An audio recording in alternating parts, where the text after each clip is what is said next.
Assalamualaikum warahmatullahi wabarakatuh. Pembahasan kali ini berkaitan dengan materi lingkungan bisnis.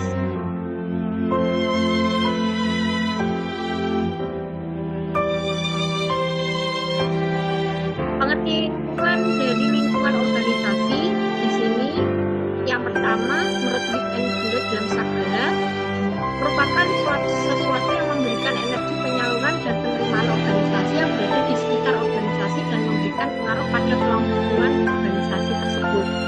Sedangkan menurut Stephen P. Robin adalah lembaga-lembaga atau kekuatan-kekuatan yang berada di luar organisasi dan secara potensial mempengaruhi kinerja organisasi. Maka dari itu organisasi berada dalam sebuah lingkungan yang dapat menjadi faktor pendukung maupun penghambat organisasi. Di sini dapat dilihat untuk bagiannya lingkungan organisasi terdiri dari lingkungan internal, lingkungan eksternal. Untuk lingkungan internal adalah lingkungan yang terkait langsung atau mikro, berisi terkait lingkungan lokal, internasional, pemilik organisasi, tim manajemen, para anggota atau para pekerja, lingkungan fisik organisasi. Kemudian untuk lingkungan eksternal atau biasanya disebut lingkungan yang tidak terkait langsung yaitu lingkungan makro. Dalam lokal internasional di sini juga ada pemasok, pelanggan, pesaing, partner, strategis, regulator, pemerintah, masyarakat umum. Faktor lingkungan dalam analisis SWOT. Ada dua macam lingkungan yang berpengaruh dalam analisis SWOT, yaitu lingkungan internal dan eksternal. Analisis SWOT dapat menemukan potensi dari suatu perusahaan untuk bisa maju dan berkembang, dipengaruhi oleh bagaimana perusahaan memanfaatkan pengaruh dari luar sebagai kekuatan tambahan serta pengaruh lokal dari dalam. Faktor lingkungan eksternal mendapatkan prioritas lebih dalam penentuan strategi karena pada umumnya faktor-faktor ini berada di luar kendali perusahaan atau eksogen. Sementara faktor internal merupakan faktor-faktor yang lebih bisa dikendalikan. Untuk faktor internal, strength dan weakness, kekuatan adalah faktor internal yang ada di dalam perusahaan yang biasa digunakan untuk menggerakkan perusahaan ke depan. Suatu kekuatan hanya akan menjadi keunggulan kompetitif bagi suatu perusahaan apabila kekuatan tersebut terkait dengan lingkungan sekitar. Untuk faktor internal, antara lain meliputi sumber daya yang dimiliki, keuangan atau finansial, kelebihan atau kelemahan internal organisasi, pengalaman-pengalaman organisasi sebelumnya, baik yang berhasil maupun gagal. Kemudian di sini juga ada kelemahan dari perusahaan yang harus dipaksa untuk diperbaiki, terutama untuk hal-hal yang tidak berpengaruh pada lingkungan itu sendiri atau lingkungan sekitar. Lingkungan internal adalah kekuatan-kekuatan yang ada dalam organisasi itu sendiri dan memiliki sifat yang dapat dikontrol oleh manajemen, antara lain pekerja, karyawan, dewan komisaris, dan perusahaan.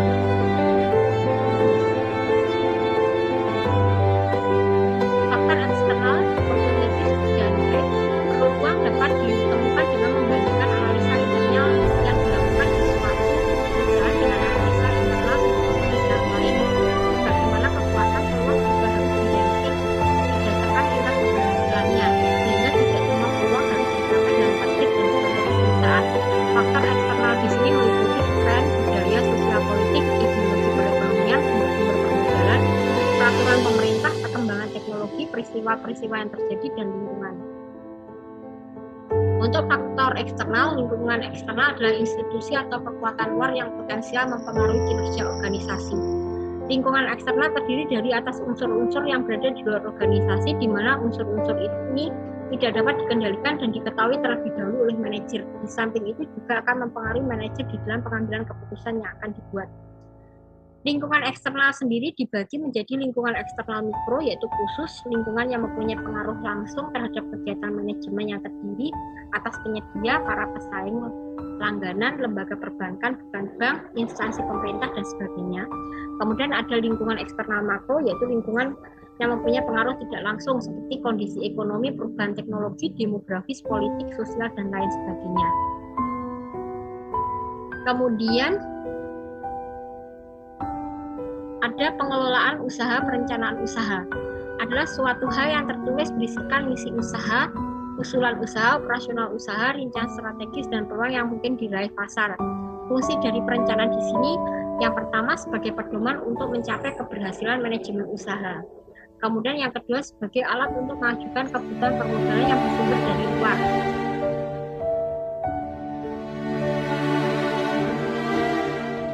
Kemudian pentingnya letak bisnis.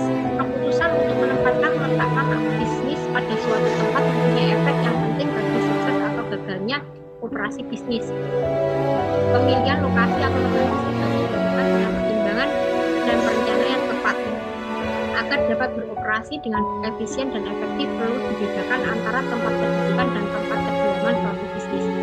Tempat kedudukan bisnis adalah tempat bisnis mengadakan aktivitas administrasi, yaitu perkantorannya, sedangkan tempat kedudukan bisnis biasanya diletakkan di kota, pusat perdagangan, dekat pelabuhan dan sebagainya, misalnya pabriknya. Kemudian metode dalam memilih usaha, melihat kemungkinan daerah-daerah mana yang dapat ditentukan sebagai daerah alternatif dengan melihat ketentuan pemerintah daerah setempat mengenai lokasi pendirian industri yang diperbolehkan. Kedua, melihat pengalaman orang lain atau pengalaman kita sendiri dalam menentukan lokasi pabrik. Ketiga, mempertimbangkan dan menilai masyarakat-masyarakat dari daerah-daerah yang pada tahap kedua telah dipilih untuk lokasi pabrik karena dianggap paling menguntungkan.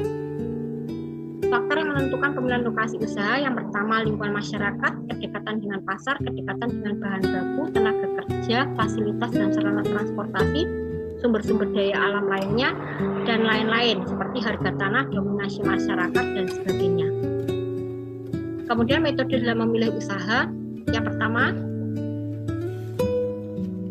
tadi sudah disampaikan sebelumnya.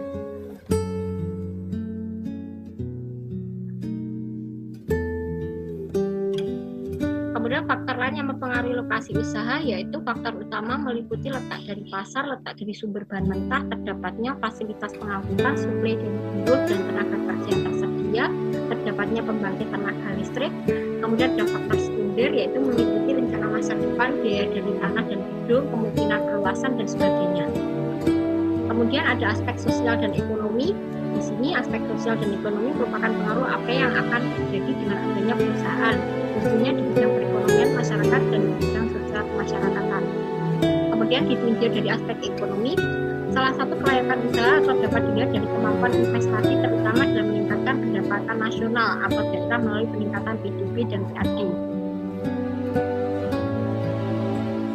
Sedangkan dari faktor sosial ada dampak yang harus dipertimbangkan diantaranya adanya perubahan demografi dan perubahan budaya. Dampak ekonomi dari bisnis yang pertama terbukanya kesempatan lapangan pekerjaan bagi masyarakat sekaligus mengurangi angka pengangguran, tersedianya sarana prasarana umum, kemudian tersedianya beragam produk barang dan jasa di masyarakat, menggali, mengatur dan menggunakan ekonomi sumber daya alam melalui penggunaan lahan yang efektif dan efisien, meningkatkan perekonomian pemerintah. Untuk dampak negatif dan sosial dari bisnis sendiri, dampak negatifnya mungkin timbul dari aspek ekonomi adalah 1. Eksplorasi sumber daya yang berlebihan. 2. Masuknya pekerja dari luar yang mengurangi kesempatan atau peluang kerja bagi masyarakat sekitar.